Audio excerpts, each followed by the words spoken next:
This is VSiN, the sports betting network. The numbers told the story, they always do. It's one of those idiots who believe in analytics. This is a numbers game with Gil Alexander on VSiN.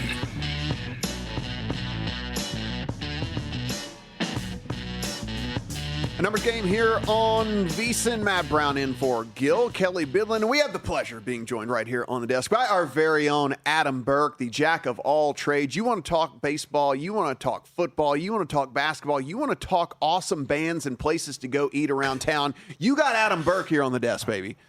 What's up, boys? How we doing? Good, man. Feeling really, really good. Is Texas Roadhouse one of those awesome places to eat around town? Hey, listen. How's their live music? I'm going to say right quick. Don't talk about the rolls. I don't. The rolls are great. Yeah, the butter too. Yeah, the butter and the rolls. I mean, this is it. And also dinner and a show usually too. You have 30 minutes, by the way, to think of an odd running challenge for Greg Peterson, because we're all like he runs 12 miles a day and is now taking requests as to how to do that. And so yeah, we're coming up with some weird stuff that we can get him. I will never get the taste of rolls out of my mind for the end of time. I was telling Matt earlier, but I had in college. I had a friend who was a bartender at the Texas Roadhouse. So, like every happy hour in Tallahassee started at 4 o'clock at that Texas Roadhouse. Made a lot of Long Island iced teas in his career. Yeah, that's right. that and we had a lot of rolls. So that's all I remember. Yeah. All right, Adam. So, by the way, are they a sponsor of the channel yet? No, I mean, at this point? Yeah, listen. We keep speaking. We speak it into existence, right? The more we talk about it, we speak it into existence here. So, start with baseball. We'll get to football next segment, but. Looking over on the baseball side of things, I know that you are a Cleveland Guardians fan. We look at this AL Central. White Sox win again, now 2.5 games clear of this Guardians team that is 3-7 over their last 10, lost their last 5 as well. The Twins 3.5 back, and then you've got the Tigers sitting there after losing 2 in a row, now 6 games back with them. I was kind of saying with this Tigers team, this might be the most pivotal week in the history of their franchise, because it's a franchise-altering week, right? What do they end up doing with Skubal? Do they win 4 games and then next thing you know they got to keep him, or do they lose 4 games and they definitely got to dump him? What do you make of this division just kind of top to bottom here? Well, top to bottom, the division's not very good, obviously. I mean, we could kind of say that about the AL West, too. That's another division that no one really stands out in that one. But, yeah, I mean, look, I still think Detroit is very live to win this division. But they have to keep Skubal, and I don't know if they're going to decide to do that or not. I mean, here's the thing, right? If you're Detroit, and you're kind of looking at the layout of the American League right now, who scares you, right? Maybe the Yankees do, I guess, especially if they get Aaron Judge back. And they've got great pitching. I mean, Cam Schlittler, now that Max Fried's back, but nobody else really scares me. I mean, the Rays are very good. They've got very good starting pitching. I don't know how good that lineup is. Obviously, no one in the West scares you. Cleveland, Chicago, they don't really scare you either, especially because Chicago's a very left-handed, heavy offensive team. They're going to have to make moves here this week. They need a right-handed batter, too. And they also need another starting pitcher and probably another back end of the bullpen option. I don't know how many of those are going to be available, how many of those boxes they can check. So if I'm Detroit and I start thinking about it, is it worth it for me to keep Skubal and go ahead and make a run at this thing when the AL is probably as wide open as it's been in a very long time? At the same time, you're probably getting, 2 or 3 blue chippy type of prospects for him. Very, very big week for them. Baltimore here for 3 at home. Then they go to Sacramento, play the A's for 3. I'm hoping they hold on to Skubal because I have a lot of preseason Tigers exposure. You and me both. But I don't know. I guess we'll have to wait and see. It really is fascinating because I think, you're right, Adam, right? It is light in the American League. You could see them working their way through, and then you're staring at division standings. They're 4th in their own division, in a division that we've been calling bad the whole year. So I don't know what the answer is here, and I guess we'll find out eventually. I think the 1 seed is getting interesting here, and I want to see if you have thoughts. Rays are minus 105 in this market now. I think I saw plus 120 on the Yankees earlier.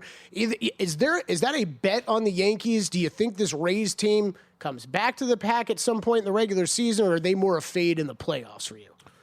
Well, that's a really good question. So this year's Rays team sort of feels built to me like the Milwaukee Brewers are, where they're built to win over 162, and they're going to struggle when it comes playoff time because they're just not going to hit for enough power. The playoffs is all about hitting for power. The run environment changes, a lot more strikeouts. Guys are throwing complete max effort, all of that. So you got to hit home runs.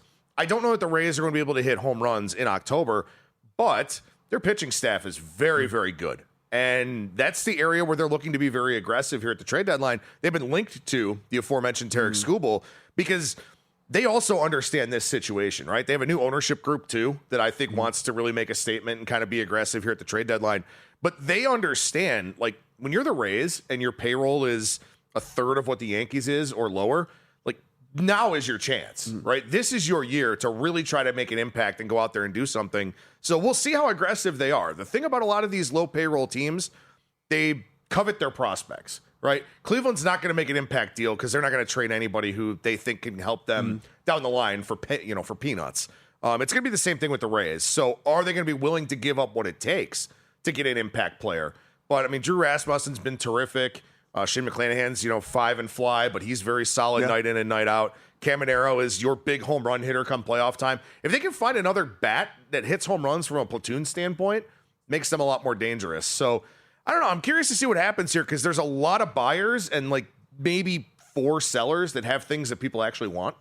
When we look over in the NL, I think we've all, and I'm as guilty of it as anybody else, just basically kind of like crowning the Dodgers. But then you look at some of these teams, and when you get into a series where you can shrink the rotation and there's a small sample size here, and you look at a team like the Brewers that can go Miz, Harrison, Logan Henderson, then you look at a team like the Phillies that can go Wheeler and Sanchez, or a team like the Braves, or even a team a little bit further kind of down the line here in the Pirates, should they be able to make it in? And if you could go Skeens, if Jared Jones kind of pans out after he gets a little bit more, his feet wet a little bit more, if you can go Skeens and you can go Jared Jones, maybe come back with Ashcraft or Bubba Chandler, something like that. I don't know for sure that the Dodgers are as unbeatable as maybe we try to make them out to be. You know what? I want to agree with you because I think it's just very boring if they just go out there and win it again. But, I mean, the way that they can use load management throughout the second half of the season, because they already had the Division 1 pretty much, right? Yes. I don't think they care if they're the 1 seed, the 2 seed, the 3 seed. I don't think they care at all. I don't think it matters to them whatsoever. And they're going to go out there and get whatever they need to here, whatever they feel like they want to get at the trade deadline. So now I will say this: if they end up with Skubal, then I'll just I'll retract everything I'll retract everything that I said. And the sick thing is they can do that, right? I mean, obviously they spend a ton of money. Like, we know the financial imbalance of Major League Baseball and why we may not have a season next year. But their player development is so good that they can afford to trade away, key blue chip types of prospects to go get a Skubal and be like, the hell with it. Let's just win another World Series. So definitely a possibility here. I understand where you're coming from. I'm also still very worried that Jacob Mizorowski holds up for 2 more months plus the playoffs. I mean, this is a guy throwing harder than anyone we've ever seen. Right? Maybe you have stories about Nolan Ryan or whatever, Bob Feller, but like regularly sitting 103 plus, like that takes a toll, for a guy who, I mean, he's not exactly like a stocky guy below the waist where he's throwing a lot with his legs on. It's a lot of arm action. So I hope he stays together, right, for the good of the league. But that would be the thing that would worry me about Milwaukee. Logan Henderson is a walking injury risk. Kyle Harrison's already been hurt. Not that it was, that big of an arm issue, but it's probably going to be the Dodgers again, and then it'll be more fuel for the lockout fire. Want to seize on the Miz stuff here a little bit. This is MVP, Cy Young, man. These are all getting interesting in every league. You've got Mizorowski's minus 300 now to win NL Cy Young. Which one of these is, I guess, most fascinating to you right now, Adam? Because I don't think any of these 4 are done, right? Yeah, I don't think any of the 4 are done. I mean, because that's the thing, right? If he stays healthy, he wins the Cy Young, right? Like, there's absolutely no doubt about that. But I'm not convinced that he's going to stay healthy, just because, again, I mean, he's doing things that we've never really seen before. And the thing about it, too, is teams like the Brewers, teams like the Rays, like, they know that the pitchers that they have a shelf life because they can't afford to pay them the exorbitant amount of money that they're going to get. You see a lot of those guys end up with arm injuries. There have been a lot of guys for the Tampa Bay Rays over the years that have had Tommy John surgery or some sort of other shoulder issue or something like that. So we'll see. I don't know if it's just a player development thing or whatever, but they're just like, you know what, we're going to get what we're going to get out of these guys because they're going to go somewhere else in free agency. Yeah, I mean, I think there's a lot of different ways that the awards markets can go here just because, again, it's really about staying healthy, right? Do the Astros trade Yordan Alvarez? Right. I mean, I would personally. I think that they need to tear that thing down and completely rebuild it. At the same time, again, we talked about it already, the AL is remarkably weak. But there's certainly a chance that Alvarez gets traded to the National League, and it wouldn't shock me at all. If, let's say, the Dodgers, maybe, for example, are like, oh, let's get this guy because we can. So, yeah, I don't think any of these awards markets are done, even though we have some odds-on favorites out there. I think there's still plenty of moving parts available. Yeah, I said this yesterday. I actually think for the first time in a long time that Shohei is at least a little bit vulnerable because they've already decided they're not going to pitch. I don't think he's going to pitch again this season until the playoffs. And so, it seems like they're going to shelve him for the whole second half pitching-wise. And, he's hitting well. I mean, but he is not – he's not hitting better than any of these other – some of these other guys. Not even arguably, PCA is having a better season than Shohei is. There are guys that are having better seasons than Shohei is. Him skipping that bullpen session this week, was that it for you guys? Do we think this is done with Shohei now pitching? Well, it's more what Dave Roberts said afterwards, which is we are going to take this very, very, very cautiously because, just like Adam said, they're coasting to the playoffs anyway. They're 12 games up in the division. So, they're not going to pitch him if they don't have to. Well, and not only that, at some point, you're going to have to do what's best for Shohei and just put him on the IL and let him get healthy. I mean, this is a guy, you look at his performance here in July, 224 average, 277 on base, 434 slugging, just an 82 WRC plus. So he's 18% below league average offensively in the month of July. So this knee thing is bothering him at the plate too. At some point, you just have to go, look, man, we get it, right? You want to be out there every day, cool. But also, we're a million games up in the division already.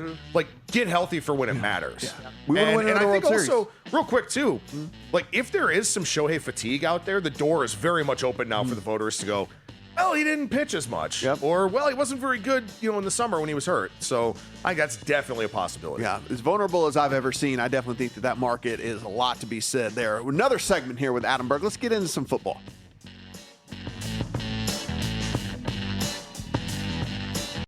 You're here because you want an edge. That's what separates listeners from winners. But let's be real, mindset alone doesn't get bets home. Pros win because they've got the tools, the data, and the discipline. And now so can you. VEASAN Pro gives you access to the same real-time insights the sharps use. No secrets, no fluff, just actionable info that moves markets. Tap the link and see why serious bettors are turning knowledge into profit with VEASAN Pro.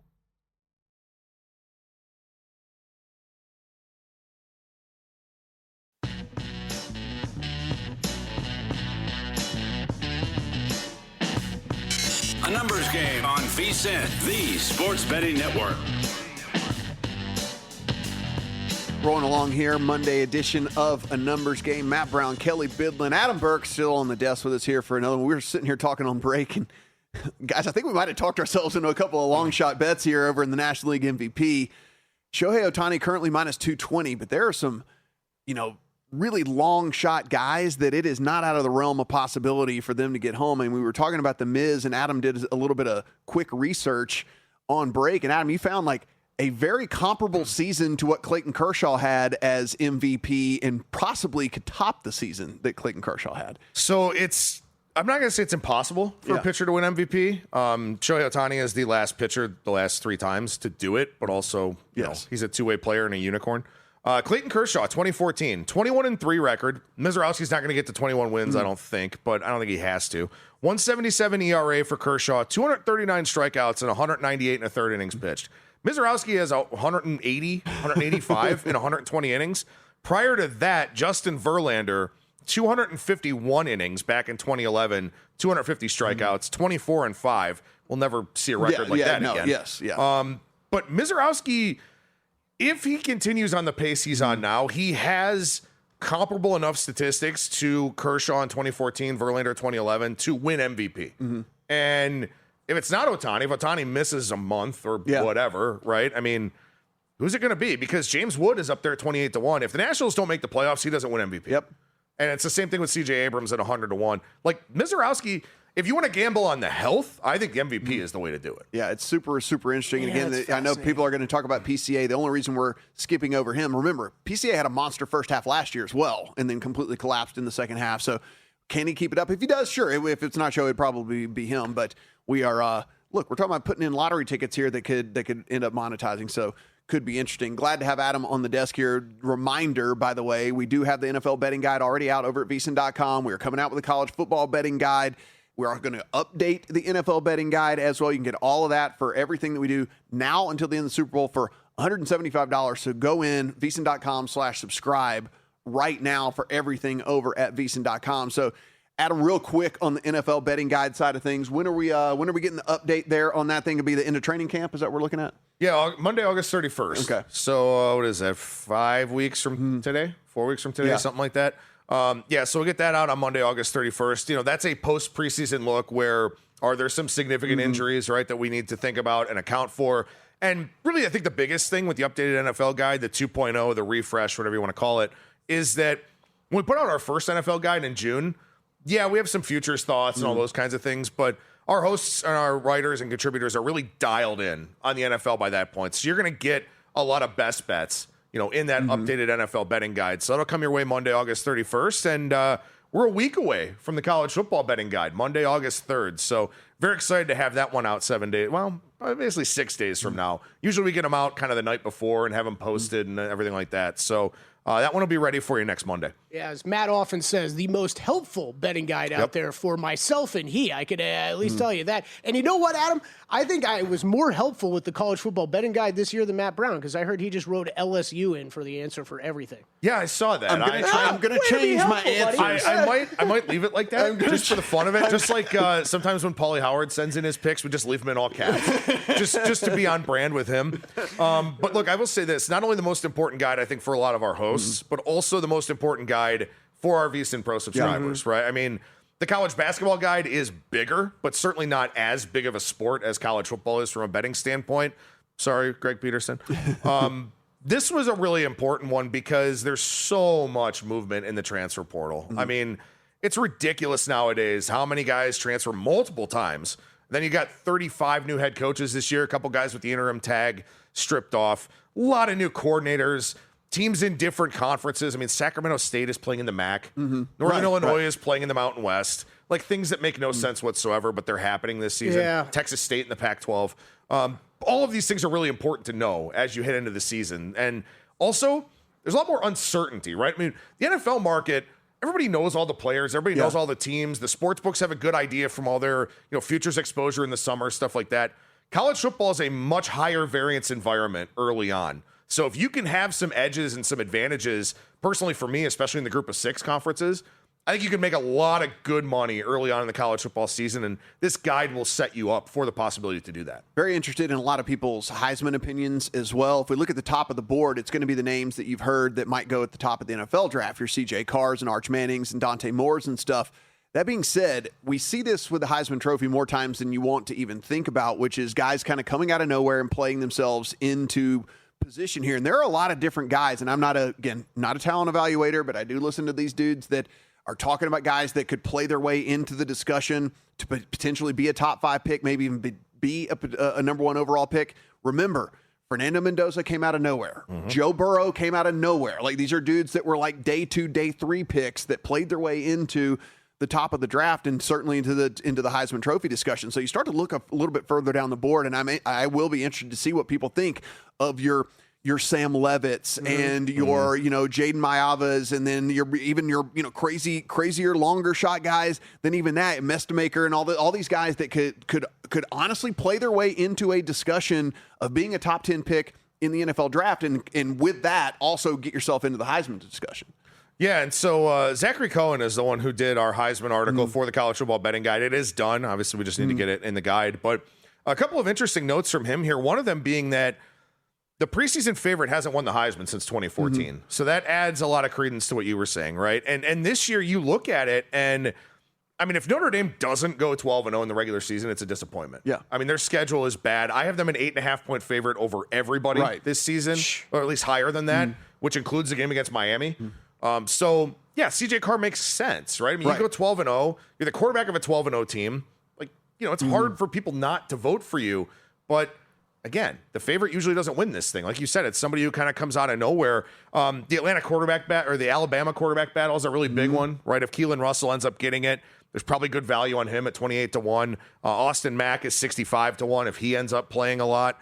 The one guy that I kind of think is interesting, and I don't know how this is going to work out, but I think this is kind of the dart throw that I would take, would be Byron Brown at Auburn at 50-1, right? He's got a bunch of his USF guys with him. He's got his head coach in Alex Golish. The defense is good at Auburn year in and year out. They kept the same coordinators. So, like, if this offense is good, the defense should be good. This could be a 10-win type of team where Brown's a legitimate dual threat guy. Yeah. So maybe he's a guy that you could kind of take a look at 50-1. But, yeah, I mean, look, again, it's maybe somebody who's not even a starter right now. Yeah, I mean, a couple of other names that just, again, are kind of showing up in some people's mock drafts. And these are just to put on your radar in case you like to build a portfolio of long shots. Remember DJ Lagway? Remember him? He's at Baylor now. And so he is a guy that is, again, they're talking if he could ever live up to the talent of the physical abilities and things like that, he's like 100-1 to win. You have Lenore Sellers at South Carolina, another guy who's I've seen as high as drafted in the top 10 in some of the mocks and things. Again, got to live up to the physical talents and all of that, but he's out at 45, 50-1, something like that for the Heisman. So these are, if you like to build those kind of long shot portfolios, there are dudes that at least the physical ability is there. They just got to show it on the field. Yeah. No, it's an excellent point. And again, I mean, it's very difficult early on in the season because these rosters are effectively brand new at a lot of these schools, right? So it's just a matter of who's going to gel the quickest. And, you know, we've seen transfer quarterbacks do really, really, really well in terms of the Heisman, in terms of winning national championships, stuff like that. So, you know, those guys seem to be fitting in very, very quickly with their new teams. And maybe it's just because they're older guys that have played a lot of college football. I think it's going to be one of the reasons why Darian Mensah is super attractive to people at 12-1. Not to mention, Miami's an odds-on favorite to win the ACC. I personally like Clemson at 14-1. So maybe Chris Vizina, their quarterback, at 125-1 for Heisman. Like, not the worst dart throw in the world with Chad Morris. Now back there is the OC. So, yeah, there are a lot of things that you can kind of start formulating in your mind here, looking at some of the long shots, even though, yeah, if Notre Dame goes 12-0, like CJ Carr should win it. Well, can you whittle it down even more? I think you got a couple talented wide receivers on that first page, too. Are you only looking quarterback at this point in the season?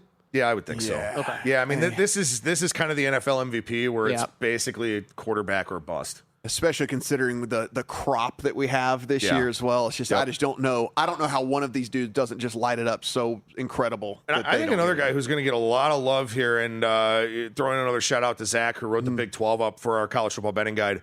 Connor Wegman at Houston. A lot of people are looking at Houston as a team that could actually win the Big 12 this year. Their schedule's very, very soft. A lot of returning production. Willie Fritz is a good head coach. Connor Wegman's a guy that I think is going to start to get some love early on in the season. And that's another thing, too, that you got to keep in mind. Like, the time that you want to go in and fire on these guys, right? Yeah. Like, somebody with a super, super soft schedule early on is going to put up numbers. Somebody who has a brutal first weekend game, that's a coin flip, something like that, they lose that game, all of a sudden their price is shooting up. So that's something you want to keep in mind, too. The market entry point for the Heisman, for any kind of future, is critically important. Adam and his team doing yeoman's work over there on VSiN.com. So go in right now. 175, everything we do now through the Super Bowl. That includes the already published NFL betting guide that we will update at the end of training camp. And, of course, the soon-to-come college football betting guide as well. Adam, appreciate the time, buddy, as always. Sir. And you and the guys, keep it up over there at VSiN.com.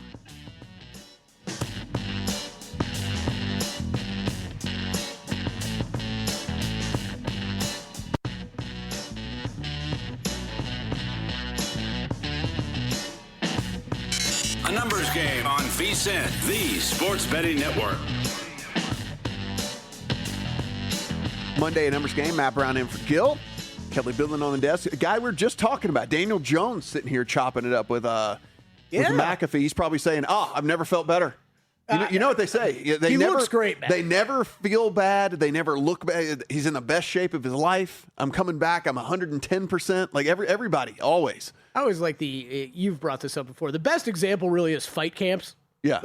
How's your fighter looking? That looks terrible. That's why it was so refreshing the other day. I was like, certainly I'm reading this wrong. Where Tyreek Hill was like, oh, yeah, my leg just doesn't work. Yeah. Like whatever. Yeah. I'm like, no one says that. Like, no one is honest about their rehab when it's going poorly. And he's just like, oh, yeah, my leg just doesn't work at all. Yeah, that was a little spooky, though. Like, I have no power in my leg whatsoever. Like, okay, that doesn't sound ideal. Yeah. His agent's going, what are you doing? Shut up. Yeah. Come on, man. We could have gotten one more contract out of this thing, but instead, he's like, no, my left leg doesn't work. I was like, oh, well, that's done. Your career's over, buddy. Oof.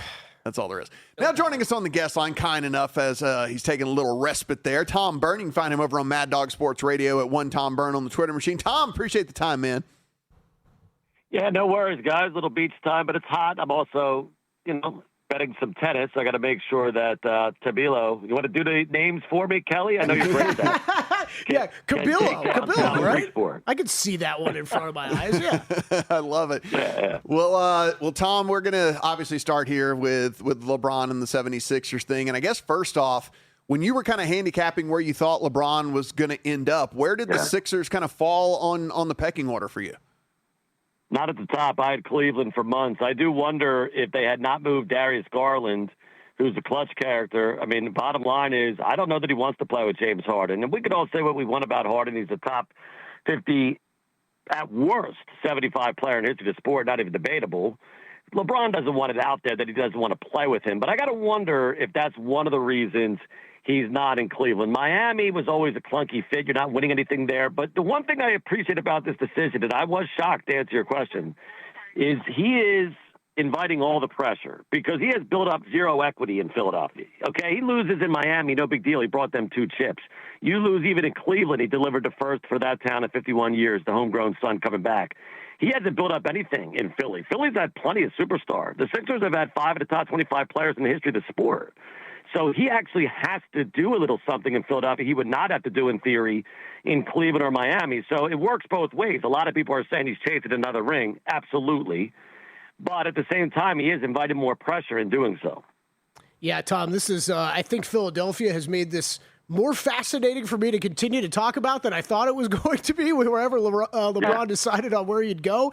I think the one I keep thinking about for the past few days, biggest loser for you in all of this, team, player, anything? Is there anybody who jumps to mind? Because I think there's probably a few candidates you could go with here. I would probably say Cleveland again. I think if they would have just held down the fort and kept Garland, maybe I'm wrong, but that's just my suspicion. They went all in on a team that you cannot trust. That was their biggest issue. 2 soft bigs. They've told us they're not great at the big spot. The backcourt, your turn, my turn. They bring in James Harden of all people. That didn't make sense to rectify the situation. And I'm not a Harden hater at all, but it makes sense for him to go home. I think he was touched by the standing ovation that Bronny got when he went back to Cleveland this past year. Maybe I'm dead wrong, but I do think the biggest loser's got to be Cleveland. Miami, but, they did get Giannis at least. They're not winning a championship, though, so they're still a loser if you consider the LeBron situation, where it appeared for about 48 hours, if you looked at the Calcia Poly Market numbers, that he was going to be a member to Miami Heat. Tom, whenever we take a look at the Sixers, I think even without LeBron, we were going to be talking about them as potential title contenders, but you had LeBron in there. Where do they fall now in your eyes as far as, getting it done and getting over the hump? Yeah, that's the $1 million question. Listen, you can't bet any futures Philly related right now. You missed the boat, quite obviously. I think if you're a modeler, you're not going to be blown away. I mean, the bottom line is we know the Celtics have told us 1 million times that Jaylen Brown is not quite as good as people think. They told us that by what they accepted in the trade. And now we're hearing all this about, he's not an efficient player, which is true. If you look at Darko, estimated plus-minus predictive metrics, they think it's laughable, those metrics, that he was even in the equation for an MVP, and they do, in fact, like Derek White better. Now, take that for what it's worth. By the way, speaking of those metrics, LeBron James' spread value was about 68 last year. Now, those numbers could change based on circumstance, obviously. But Nick Nurse has his hand pretty full, okay, because the bottom line is Jaylen Brown's favorite season was a season where he got to have the highest usage rate. He could be fourth in line some nights. So I love the talent, and I get it's the NBA. It typically does come down to talent. But the fit still needs to be decided. Who's sacrificing? Who's the Chris Bosh on the Sixers? You can't be running to take any Sixers futures. As a fan, I can't wait. Don't get me wrong. But I'm not looking to open a sports book. At this point, you missed the boat. Yeah, Tom, I think I'm right there with you. I think I will wait and see on this team a little bit. I do think they belong right at the top, but how's it all going to work? It's going to be fun to watch. I think we've had this whole arms race in the Eastern Conference with a lot of these teams adding. We've just had win totals come out most places here over like the past week or so. I made a couple bets. Is there anybody in the East that, man, I cautioned, Matt and I were talking about earlier, caution just any over that you're going to go bet, because I think there's a lot of teams that are going to make significant improvements. Any teams in the East that you're maybe looking to fade, go against this year, where an under on the win total would make sense? Yeah, it's a great question. Now, full disclosure, World Cup, now looking into the NFL, college football, doing a lot of extra tennis, which I have done in the past. I have not done as much of this as I typically would at this point, but that's a great question. One team that would stick out a little bit to me right out of the shoot would be Detroit. Now, I'd have to see what that number looks like. 50.5. They have not had a great offseason. You understand that part of it. I think everybody does. We know their number is not going to be too high, relatively speaking, but that's a team that's obviously a regression candidate. I thought they played a little over their head, and they'll probably still be a regular season warrior this year to an extent. But that would be one team I would have circled, if you will, to maybe be looking at another. Tom, let's take a shift here to the NFL. This is the time of year where I think a lot of people start looking in that direction. Certainly people in our business, as we're coming down to the stretch here in baseball season. And, of course, we're starting to get the training camp footage and all that. We get the juices get flowing with all of that. As you kind of look here early on, is there a team that has really piqued your interest above all else? Yeah, it's interesting. So I'll tell you right out of the chute, it's not going to be the Bengals. I mean, it's getting a little too trendy right now with the Cincinnati love. I think it's a little over the top. I, too, love Burrow. Don't get me wrong. But I think he's been a little overrated over the years. I mean, they have awful defenses. I love the offense, and I think you're a big fan, Matt, are you not? Don't get me wrong. I like Burrow. But, you know, considering the rest of the roster, and they're stacked at some fun fantasy-type positions. But I can't run to take the Bengals at anything less than 20-1, and I don't think you could even find better than that at this point. So I guess to answer your question, you know, I would look a little further down the board. I don't trust Herbert. I know some people will go there. You know, Chiefs are a little bit more viable than they've ever been. I would look a little further down to a couple NFCs. I'd look at Detroit and Philly. I think Philly's been a little disrespected, especially at the quarterback position. Maybe I'm being a homer. Jalen Hurts wins a lot of big games. You could say what you want. I think A.J. Brown is pretty much addition by subtraction at this point. I expect the defense to be a little bit more stout. I like the Eagles and some of the prices you get on them. And I would even go to fighting Dan Campbell's. You know, look, at some point, Detroit's going to have to show that the window's not closed. We're all down on them after last season. I understand that. Watch them have a little bit of a bounce back when maybe you're not expecting it, because they seem to be a little down the line, obviously, in the NFC Pantheon if you look at some of the prices. So those are two teams with not long prices necessarily, but still a decent return that I'm circling here early and have some interesting. Tommy, there's a lot of big names at the top of the MVP board. Burrow, you kind of just talked about a little bit. Is there anybody that you'd look to make a bet, maybe a longer shot bet on at this point in the season, or is this going to be a hold firm as you head into the season? Oh, that's a good one. The MVP market is interesting. Again, you know, let me look at some of those markets, some of the numbers I could get. But, you know, look, Lamar, Josh Allen, I mean, they're going to be so short. You probably want to look a little further down the board. Is there somebody who's going to stick out a little bit more than anybody else, plays the quarterback position? I think he'd be nuts to go Drake May. I've heard a little bit of that. I don't buy no Gill. Cover your ears. He has Jaden Daniels already in the Hall of Fame with the bust already done. I'm not going Daniels. I still think he's got a little bit more something to prove. You know, it's a great question. No, I'll go right back to Detroit. I didn't realize even before the interview I was this into Detroit, but now you got me thinking a little bit. I'll take Jared Goff. You know, when Jared Goff, you've heard this a million times, is inside on that turf, man, there aren't many people who could be more efficient. I still think they have enough around them offensively. I know people are a little down on the play calling situation last year. I think that'll be rectified to an extent this year. I think the numbers are always going to be there for Goff. Fast track, what the hell? I'd have to look at exactly where I could get that number, but last I checked, it's at least playable. Yeah, 35-1 over at DraftKings. There we go. Look at that. Yeah, it's playable. He is Tom Byrne. Find him over on Mad Dog Sports Radio, one Tom Byrne over on the Twitter machine. Get you some rest and relaxation there, buddy. Appreciate you carving out some time for us. Anytime, fellas. Thank you. Thanks, Tom. So there it is. It just said on the bottom of the screen there on the lower third, Daniel Jones. He is a full go and will be back at training camp as a full go. Good for him. Pretty incredible, man. Some of the what do they shoot these guys up with these days? Medical advancements, man. It is I mean, wild. Everyone's back at camp. Everyone's a full go. Everyone's going to be as good as we've ever seen. So Daniel Jones, a full go there for the Colts in training camp. Unbelievable. Put a bow on this one when we come back.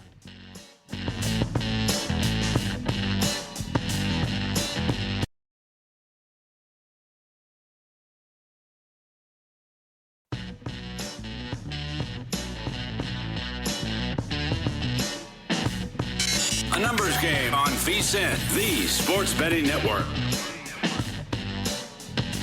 Monday edition of A Numbers Game. Matt Brown in for Gil. Kelley, Bydlon on the desk with me here. And boy, show's already up. Can you believe that? Time flies when you're having fun. I mean, just a banger of a show here. Want to appreciate all the guests that we had here. So tip of the old cap to Adam Burke, Tom Byrne for being down on the beach and making some time for us. Yeah, we're bugging him on the beach, man. Yeah, thanks, Tom. I didn't know that. And then, of course, Greg Peterson, who joins the program each and every week. We get to his 5 plays that we highlighted. Likes the Pirates on the money line and the over. I'm actually on the over as well in that game, but he likes the Pirates on the side as well. I couldn't quite get there with that, but do think that we have a couple of pitchers that can give it up. Certainly guys that are on the decline from where they have been on the entire season. So I did like the over there as well. So a full-throated agreement with Greg there on the over on the 9. And he also likes the Pirates there. You got to pay on the money line. About a minus 125-ish, 130-ish favorite, something like that. And that's where Greg's at. Yep. Nationals money line for him as well. Braves, Mets over 8. Yankees, White Sox under 8.5. Those are all ones that we discussed today on A Numbers Game. But guess what? It's Greg Peterson. That means there's plenty more than just 5 picks. Go to VSiN.com. Check it out. There are going to be more than 5 picks. There's no doubt about that. I just got a push notification Greg was about to have a heart attack, but we're okay. It's the Cracker Barrel CEO that's stepping down. It is not the Texas Roadhouse, but the Cracker Barrel CEO is stepping down. So there's that. I wonder what he did. Not make bad food. I mean, I like Cracker Barrel, man. It's been a while. That's a good spot. Ooh, right, rolls versus biscuits. That's basically Cracker Barrel biscuits.